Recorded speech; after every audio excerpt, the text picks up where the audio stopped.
Okay, I'm so excited to share this with you guys. It's taken me 2 years to figure this all out with all the esoteric knowledge and figuring out how it relates to the Bible and how it relates to the sky. And the whole thing has come together more fascinating and unbelievable than I could have possibly imagined.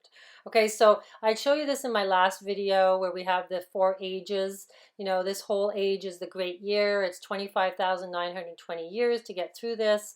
A lot of environmental events happen on the yellow crossroads. Right now we're in the age of Pisces, and this is going backwards, the procession of the Zodiac, and we're going to go into the age of Aquarius. And you can see at the top here we have Jupiter in the orange and Saturn. These are very important planets. And you can see that Jupiter looks like a number 24. And I'm going to show you how this all relates to the gates in heaven. There's different gates in heaven. There's a silver, gold, and there's the Lion's Gate. And there's also the Age of Aquarius, and they're all in an awesome placement with planets in them. And here I'm going to show you the alchemic symbol for Jupiter is the symbol for the 2024 Paris Olympics. So we're looking at the year 2024 now. It relates to the year 2022 because the 2024 is the year of the dragon, and the tiger and the dragon have a relationship, which is the year 2022, and in the middle is the Chinese year of the rabbit, which is like you fall down the rabbit hole between these 2 years trying to figure it out. And that's also known as the year of the cat, the year of the cat. You know, so anyhow, I'm going to show you exactly how this all fits together in the sky. So the tiger and the dragon represent yin and yang, male and female energy, and they have like a dance between them in Chinese mythology. And this also relates to the constellation Draco in the sky. We basically have to learn how to ride the dragon, you know, like kind of like the Avatar movie. So it's, you know, the Game of Thrones with the dragon symbolism. So the dragon is definitely very important year. Here we have Jesus sitting in the doorway of the Vesica Pisces. If you take two circles, kind of like the Olympic rings, and you put them across each other, it creates this shape, which is like the all-seeing eye. That's why it's that shape, and we have the symbolism of the all-seeing eye as ascension. Because Jesus ascended. And here are the 4 seasons of the great year. We have the lion, the Taurus, the eagle used to be, in the Mayan age, was the eagle. It got changed to Scorpio. And then we have the angel, which is Aquarius. So the 4 seasons make up the great year. This occult knowledge is basically called X. Okay, so there's going to be a big X across the United States. We've had the one eclipse, and now the next one's coming across. They're crossing in Cairo, Little Egypt. So there's 7 years between the two eclipses. We have 7 celestial objects in the sky. The last eclipse is going in 2024. The letter X happens to be the 24th letter in the alphabet, and it's no coincidence. And here we have the Vatican with the X with the 2 keys. We have the silver key and the golden key, and these basically are portals, and I'm going to show you how they are gates in the sky, in the constellations. There are only 2 gate entryways into heaven. One being the intersection between Taurus and Gemini is known as the Silver Gate, which is Isis's gate, okay, and that's Egyptian, basically the Statue of Liberty is Isis. The other intersection is between Scorpio and Sagittarius, at close to Ophiuchus, the 13th zodiac that we don't talk about. It's located at the Golden Gate, and that's the Osiris Gate.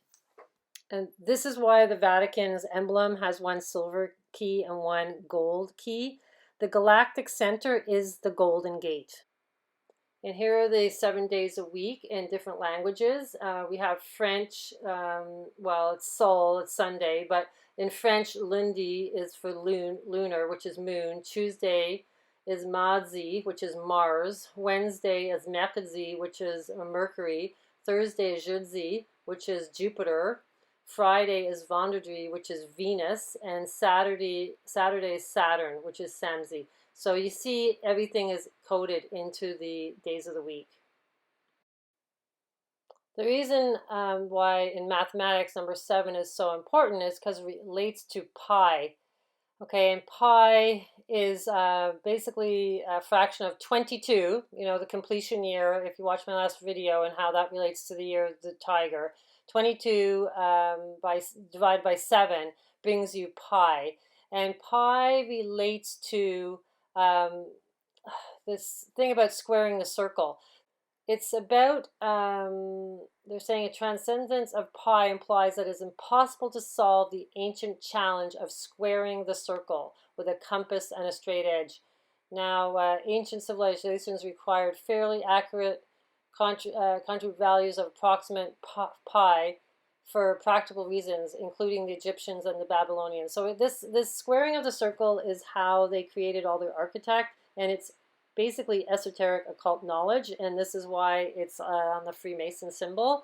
So I've done other videos on all the math and how it relates to the golden ratio. It's God's math and the Fibonacci sequence, but I don't want to get into all that now and repeat myself. So if you want to go back and check that out, that's great. But I'm just showing you the number 7, how it relates to the year of this completion year in occult knowledge. The 22 and the 7 have a relationship because it is pi. Everything is about math, and sacred geometry is basically just math in shapes. And then if you cut frequency sounds and you do a cymatic by cutting it, and you get the shape. So everything is about shapes, sound, and math. The number 22 relates to the Hebrew alphabet and also to occult tarot cards. There's 22 cards in them, so that's all esoteric knowledge, the number 22. And just like the 4 seasons of the Zodiac that I showed you at the beginning, the 3 gates are represented by those zodiacs, plus Aquarius. And here we have the 1 gate. This is the silver gate. This, you can see Jupiter is right in the center of the Taurus's horns. That's the silver gate, right in that area. And we also have the Christmas tree. This is at the winter solstice. So we have the Christmas tree cluster right on the unicorn's cone. And that has meaning as well. First, I wanted to talk about Jupiter and what it means in ancient history. The Romans called it the star of Jupiter.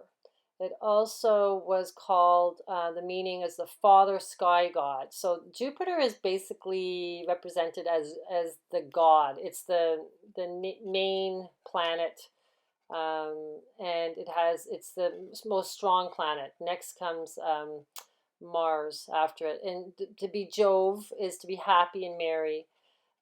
It's saying here, and also it had meanings of, they believe that some social and national events connected to Enritu's movements of the sky. This is what they called it in Asia.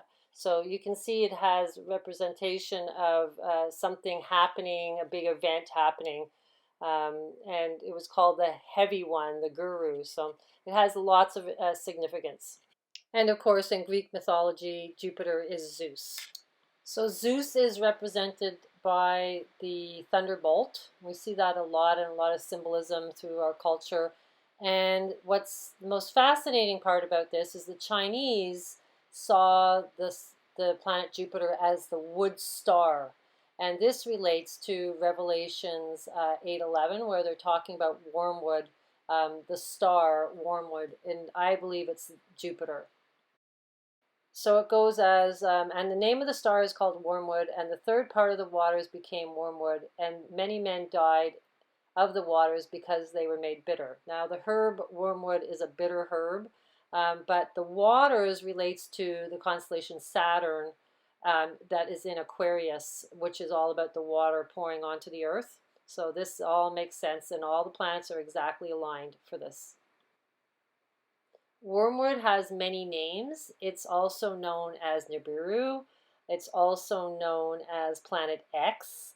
And the reason it's called Planet X is the galactic center, which is the Golden Gate, is exactly on the winter solstice on the galactic equator, which is where the Milky Way is. So the rainbow of the Milky Way, the arc of the Milky Way, is across the elliptical. X marks the spot.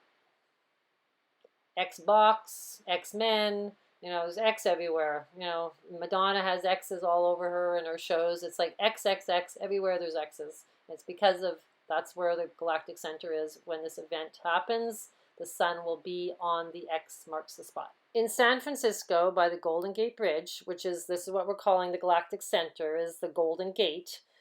They made the bridge, the Golden Gate Bridge, and they also named this tunnel that's right outside the Golden Gate Bridge, the Robin Williams Tunnel. And what's interesting, that he passed away on August 11th. So that's the 8/11 that, you know, is relating to the Revelations 8/11 and Wormwood being in the galactic center. So we've got the Golden Gate, and then we got the Golden Gate Bridge, all coding to this 8/11 in the Bible, with Robin Williams' death being at the same date. So anything relating to an arc, like the tunnel, is relating to the Milky Way. It's like the Rainbow Bridge. It's because the Milky Way on the solstices, the ancient cultures believe that's when your soul would cross into heaven. You waited until the solstice, and then you could ride the stairway to heaven, is basically the Milky Way. And on the summer solstice, the cross of Jesus Christ is right on the center of the Milky Way. So this rainbow is really important, or the golden arc, you could call it. You know, we got McDonald's with the arc because it used to be just one arc. So the symbolism is all in our culture. Another interesting little fact, when you get onto the meridian lines, San Francisco happens to be on the 122nd meridian line, which is, you know, with the Golden Gate Bridge being there, being the Golden Gate. And this relates to the event being the Year of the Tiger, which is the 2022 relating to 2024, which I've explained before. So Jupiter is right between the horns of Taurus, which is the Silver Gate. And this is the bronze bull that is at Wall Street. So we see this is being depicted in a very important place. So all these prophecies are relating to the Bible and ancient religions. And there was a red calf or a red cow born in Jerusalem to do with the Temple Mount. It's Bible prophecy. But personally for me, the red planet Jupiter being inside of Taurus's bullhorns is where the symbolism really comes from. So ancient myth has the unicorn as something, you know, you see it a lot of emblems in the royal family. She's got the unicorn. So that being right beside the Silver Gate, I believe has huge meaning. And the Christmas tree cluster being right on this horn at the winter solstice in 2024 is like unbelievable that it's right there. And Jupiter is right between the Taurus's horns. We see here, God brought them out of Egypt, and he hath, as it were, the strength of a unicorn. And it's in Numbers 23:22. You know, and I've been talking about the numbers 22, 23, and 24 in my last video. Interestingly enough, they all add up to 69, which is the yin and the yang, right? So dark and light. The reason Christmas was put on the winter solstice week goes back to paganism, a holiday called Saturnalia, which relates to the planet Saturn, and it relates to Saturn because it's the keeper of the time and also the keeper of the golden age, where everything is turned upside down compared to what it was before. So that's why they picked that week for Jesus' birthday. Because it was already being celebrated so much and people were so accustomed to celebrating that holiday. With this event, it's going to be like a plasma event, which is going to be purple. That's why, you know, purple rain, purple haze, purple people eater. And it's interesting, I think this relates to the Christmas tree cluster because it's on the cone. And also the one seeing eye is, you know, the whole thing about ascension being at the top of the pyramid, the one seeing eye. So it's just funny, you know, how they have this thing back from the 50s showing the purple people eater. I guess because some people do get eaten by the plasma and don't make it through the golden age. I just wanted to show you how beautiful the cone nebula is. It's just amazing with the Christmas tree cluster on top. So it's like a tree. Okay, so that was the Silver Gate with Jupiter in it. Now we're in the Golden Gate. The Golden Gate is at the tail of Scorpio, with the two little eyes there are the cat's eyes. And then we're right at Sagittarius. And right beside in this area, at the bottom is Ophiuchus with the snake bearer, is this lagoon. And it's amazing that the sun is going to be directly on this lagoon at the winter solstice in 2024. So this lagoon is a black hole. And that's where the song Black Hole Sun comes from. I was trying to figure out, I thought it was Saturn, but no, it's the black hole sun because the sun is on the black hole. And the song, you have to look at the video, it's crazy. It's a lot of religious meaning in it. The end is nigh, the end is near. There's also the priest there. He's bending down, giving milk to a little calf. So all the symbolism is there. There's people being sucked up into the black hole. So yeah, it's all there in this song. Now the interesting thing about this is that Chris Cornell happened to die. He was suicided, probably, and his his death date actually adds up to 24. It's the 24 with the minute count. Now, Chris Cornell was really good friends with Chester Pennington, who was the lead singer in Linkin Park. Now, what's interesting with his death, because he was suicided as well, it's got the number 24 with his album release, but they announced it on Facebook on the 24th of July as well. So a lot of things looking a little suspicious. Linkin Park has a lot of songs you have to check out. They have one called In the End, also The New Divide. Go check out those videos. And, they're trying to awaken the masses to this event, and I guess that's not allowed. So it's very unfortunate what happened to them. They are actually explaining what happens to us, like at this time, like in these videos. They also have the beehive in the Chris Cornell Black Hole Sun. The snake is in there. We have a Barbie burning because you actually burn when you take on this energy. It's kind of like the phoenix rising. There's ashes in Chester Pennington's New Divide song. There's also, he shows that you get a nosebleed. And it's all about drowning your fear. It's in the lyrics as well, in Chris Cornell's Soundgarden song. So yeah, they were basically showing us what it is to ascend, and you turn into like a golden light body. That's in the New Divide with Linkin Park. So go check them out. It's fun to watch. Okay, so let's check out the Lagoon Nebula. It is an interstellar cloud in the constellation Sagittarius, which I showed you. And what's interesting about interstellar clouds is that, they are plasma, like I was saying with the purple people eater. It's all about plasma. And this plasma, the sun is going to be right on this plasma. And it's interesting here because it's talking about electromagnetic radiation. You got songs singing about, radioactive and all this stuff, some of the bands are singing about there. And so they're basically radio waves, electromagnetic spectrum. So yeah, it's amazing what's coming from this thing, and the sun happens to be right on it. And here in the iPet Goat 2 video, which showing, Jesus going towards the sun, there's Scorpio right there. So this is all in perfect alignment.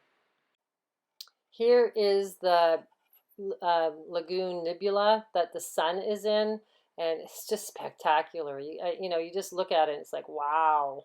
So I started thinking about the Blue Lagoon, from Brooke Shields, but then when I started Googling it, there was a newer movie, and underneath it calls the Blue Lagoon The Awakening.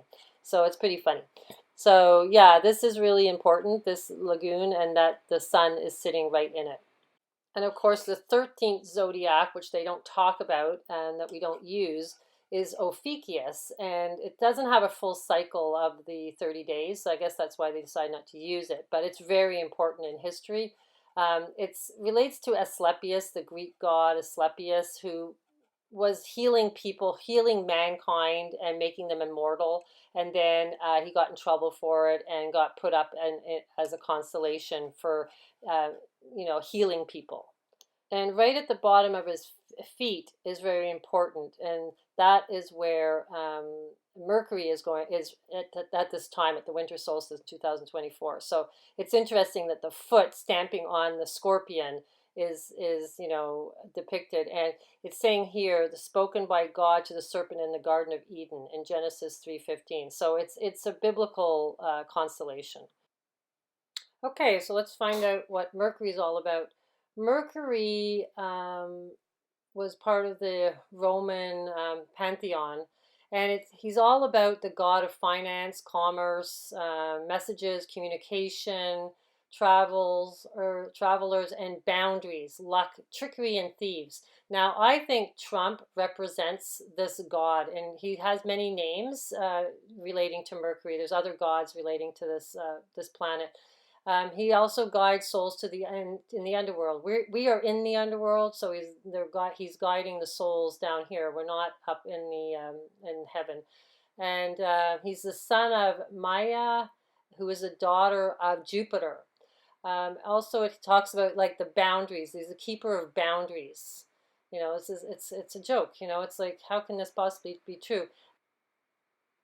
Okay, so here are the different names for Mercury. He's Asclepius because he's the healer, which I showed you before in the constellation Ophiuchus. He's also Hermes Trismegistus, and he's also Thoth in the Egyptian age. So many different, gods relate to Mercury, but they all kind of have the same, foreshadowing the same thing, like they're healers, and also trickery and boundaries. Haha. And this picture of Trump back in the 80s with his bare feet, which is what you need for ascension, on the swan constellation Cygnus, which happens to be depicted as the cross of Jesus in his white suit. It's just hilarious. I just think it's crazy, right? But anyhow, there he is, and I believe he's kind of representing these gods from Mercury. Pick which one you want to call him, but he's Mercury. Okay, the last gate, which is the third gate, is the Lion's Gate, and that's right between the claws of Cancer and Leo. But right now, Mars is sitting right on the Beehive cluster, which is right in Cancer. And we're going to first talk about Mars. Let's find out who Mars is. Mars is the Greek god Ares. He's a god of war. He's also, although Ares was viewed primarily as a destruction and destabilizing force, Mars represents military power as well as secure peace, and was the father of the Roman people. So he's also had an affair with Venus. So we've got Mars and Venus have a relationship.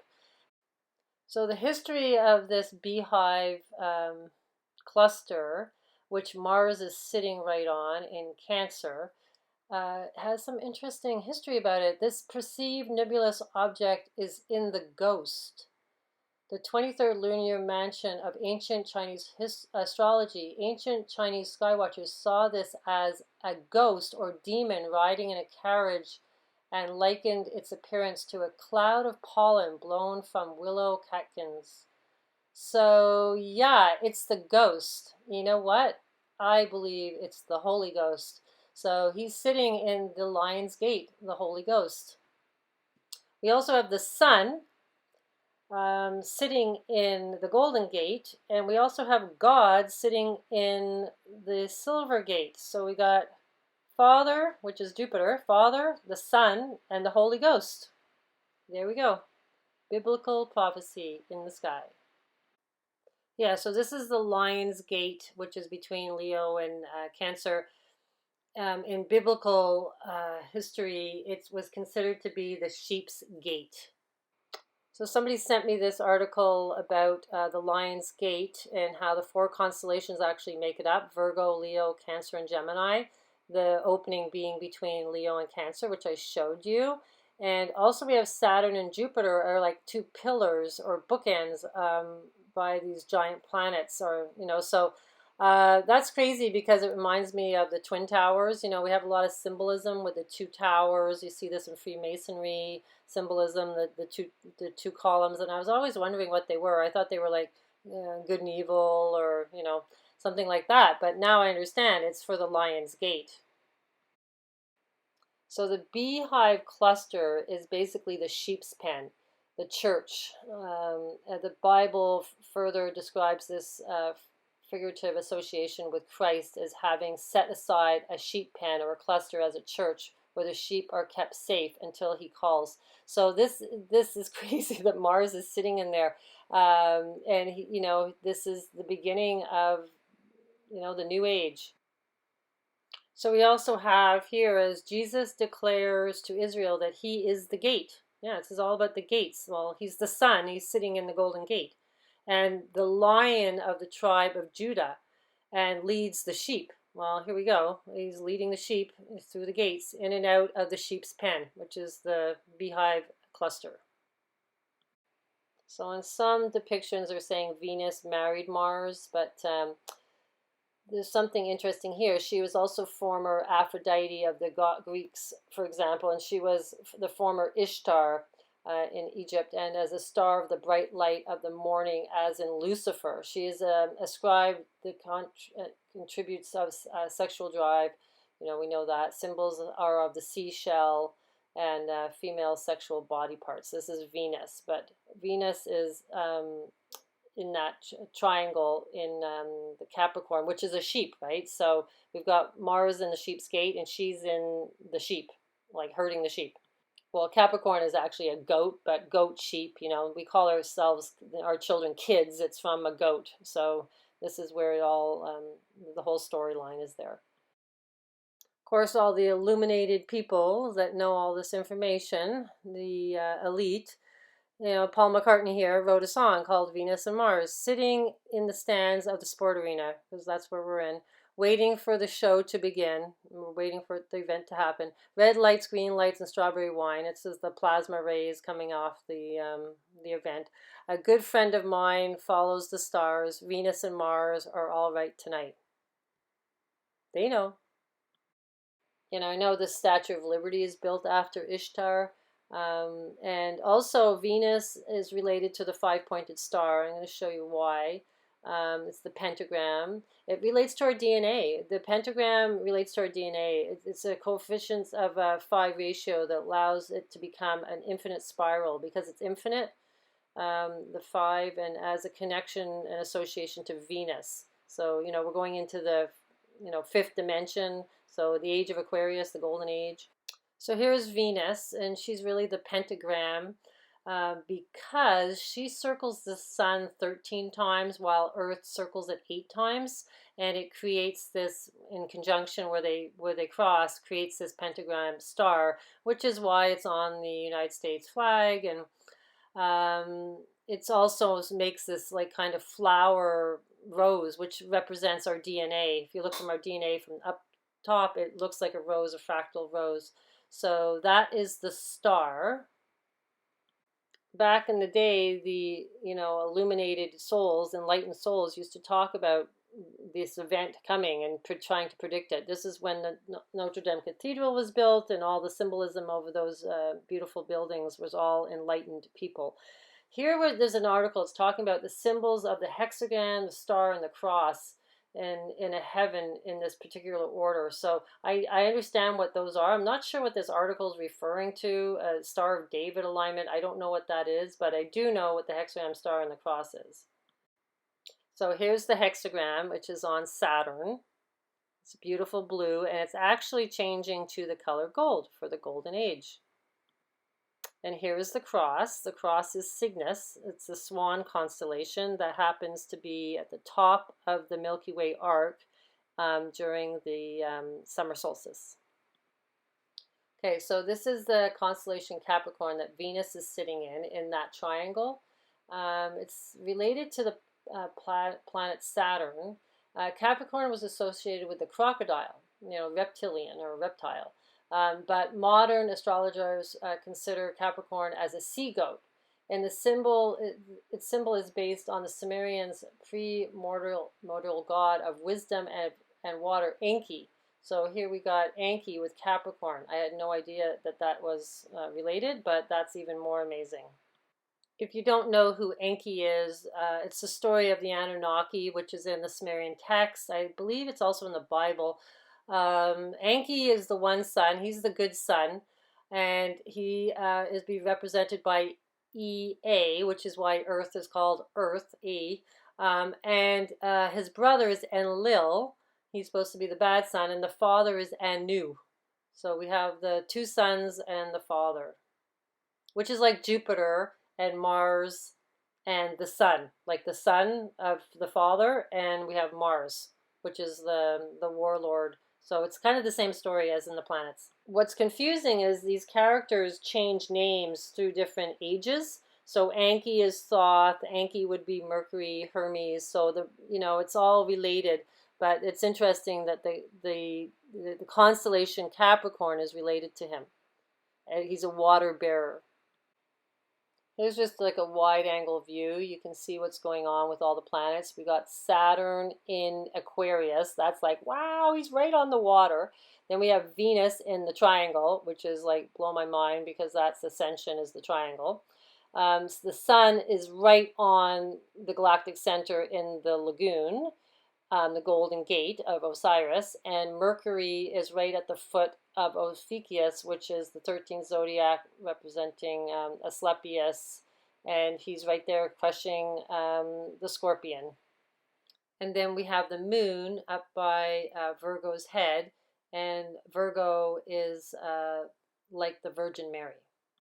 Here's just a close-up of Saturn right in the water of Aquarius, the age of Aquarius.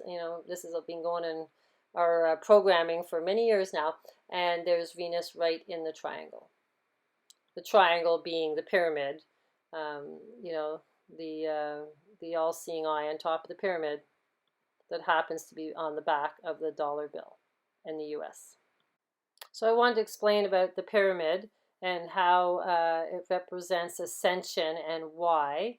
And you can see the numbers like 1, 2, 4, 8, 7, and 5 form like a looping system, which represents the number 8, which is infinity, like the two circles like intertwining, causing this loop effect, which you see this as Ouroboros, like the dragon eating its own tail. That's basically if you don't make it through. And the ascension process to the golden age is the pyramid, which is out of that loop, which represents the number 9. So we have the number 8 and we have the number 9, which is kind of funny because they add to 17, but the number 8 is like H with the two pillars, and then we have the letter under 9 is I, which is singular, which is like I am. So it's like you have to pick the H or the I, which basically is what we're always saying all day long is hi. Once you understand that the alphabets are all coded to numbers and everything about what you say is spelling basically, and spelling makes spells. I mentioned before about the constellation Draco, which is represented by dragons, and how we have to kind of, the dragon and the snake is kind of like the same in symbolism throughout history. Dragons in Greek mythology that may have inspired the constellation's name include Ladin, the dragon who guarded the golden apples of Hesperes, and Hercules killed Ladin during his 12 labors. So it has to do with golden apples. And now if you look into apples, the golden apple comes from the Garden of Eden. Okay, so the Cat Sign Nebula, which is in the Draco constellation, I think has reference to the all-seeing eye. I think it has references to the Vesica Pisces. Looks like two circles making the all-seeing eye, which Jesus sits in.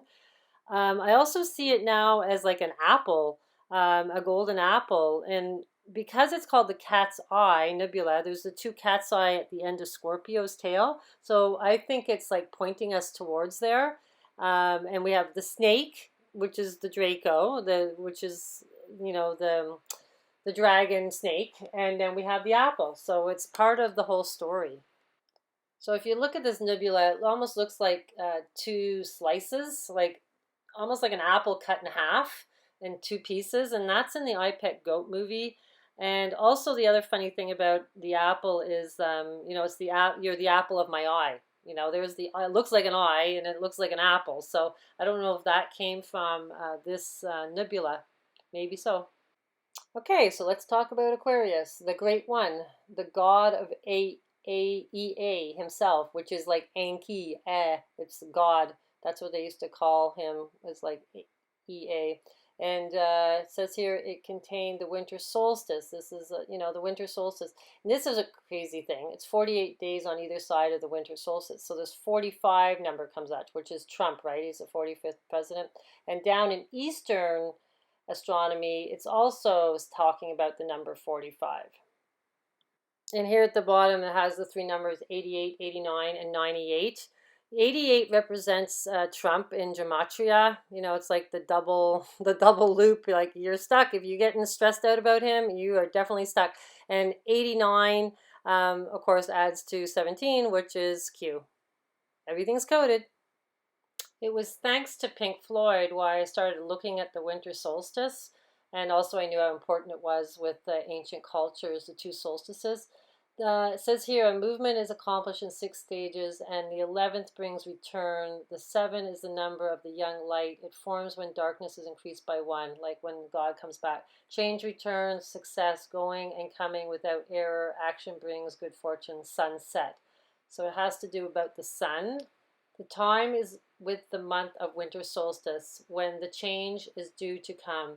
Things cannot be destroyed once and for all. Evil goes away, I guess, Mars. Change returns success, going and coming without error. Action brings good fortune, sunset, sunrise. A movement is accomplished in 6 stages, and the 11th brings return, the 7 planets, right? The 7th brings return, sorry. The 7th is the number of the young light. It forms when darkness is increased by 1. Change returns success, going and coming without error. Action brings good fortune, sunset, sunrise. So we see it's all about the sun. It's all about the number 7. It's about the planets. So this is chapter 24. So with the Olympics being with the 24th alchemic symbol of Jupiter, and the Olympics always show all this ancient culture in all the opening ceremonies and stuff. You have to check it out. Anything with birds and phoenixes, it's always ascension. So they know, and so I think this year, 2024, is really bang on. And here's the winter solstice. Seeing how important it is with the crossing. It's the cross. And how the ancient cultures always, was depicting it. Everything like Stonehenge and everything, all these ancient sites are all built for the winter solstice. So it kind of makes you go, what's happening at the winter solstice? What were they so concerned about? And it's the return of these planets all being aligned in this alignment. And here's the Milky Way, the Great Rift. And this is the summer solstice because Deneb, you see the cross up there, is up in the sky. That's in the summer solstice. It's up high. And the ancient cultures were very, very interested in this area of the sky, which I'm explaining to you is where the galactic center is. Even these ancient cultures in, I believe, Peru, carved them all up on the side of mountains. So, a very important event. So all 7 celestial bodies are in perfect location. It's a 1,000,000 to 1 that this can happen, okay? And they're all in place for the story. And I couldn't believe it when I wanted to find out where Cygnus was, because there's Cygnus X1 is Cygnus X1 is a black hole right in the center of Cygnus, which is like the center of the cross of Jesus. And we have Aquarius right beside with Saturn, who is the keeper of time. Saturn is the god of time, is Cronus. So we're going into a new time, and Saturn happens to be in the age of Aquarius. And the cross is right there, standing up straight on the horizon. And if you go into Rush's song called Cygnus X1, there's tons of lyrics. Also, it goes into hemisphere. You have to read all those lyrics, and here's some of them. I set a course just east of Lyra and northwest of Pegasus. That's the, all constellations here. Flew into the light of Deneb, which is the tail end of the Jesus Christ cross. Sailed across the Milky Way on my ship, the Rocinante, wheeling through the galaxies, headed for the heart of Cygnus. There we go. Headlong into mystery. The lyrics are amazing when you understand it's relating to this event. Please go read them, and you'll definitely be just enlightened by the whole thing. And there's so many videos out there. I'm going to go through a lot of them that are showing us this event is coming. And it's all about just being at peace and understanding all the rest is just distraction. And just, you know, we've got like 5 years to just find our inner peace and not have fear, because fear, you won't make it if you have fear. It's all about ascension and learning how to open up your heart chakra and being able to handle the new energies that are going to be coming through the planet and up through your feet, up through your kundalini. So yeah, so just enjoy watching the show. It's just amazing. Perfection.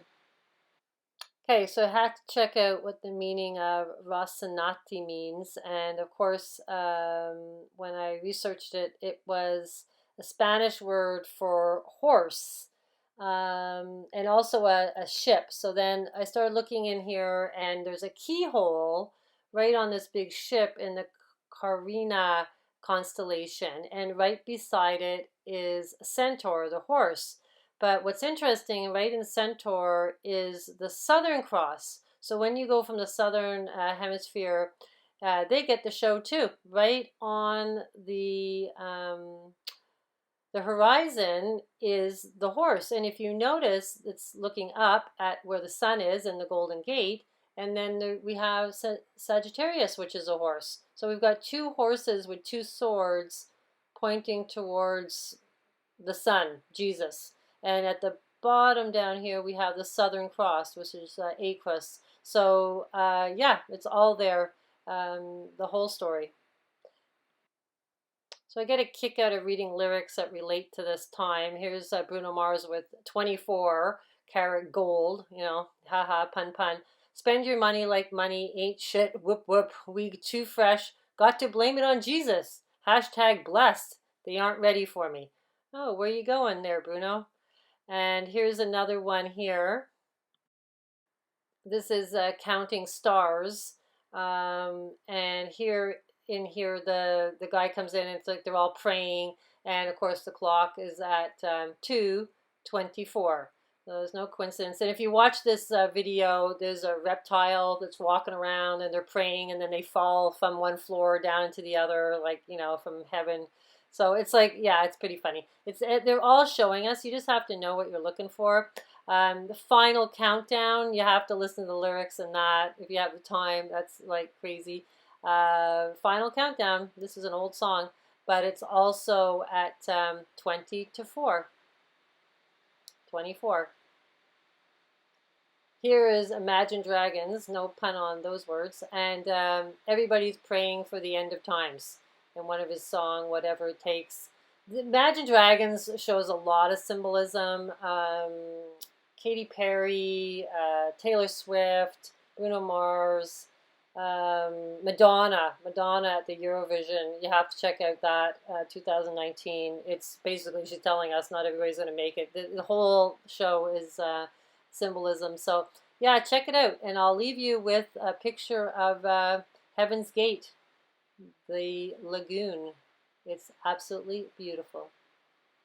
So we have an X in the heavens, and we have an X below right across the United States on the year 2024. So as above, so below.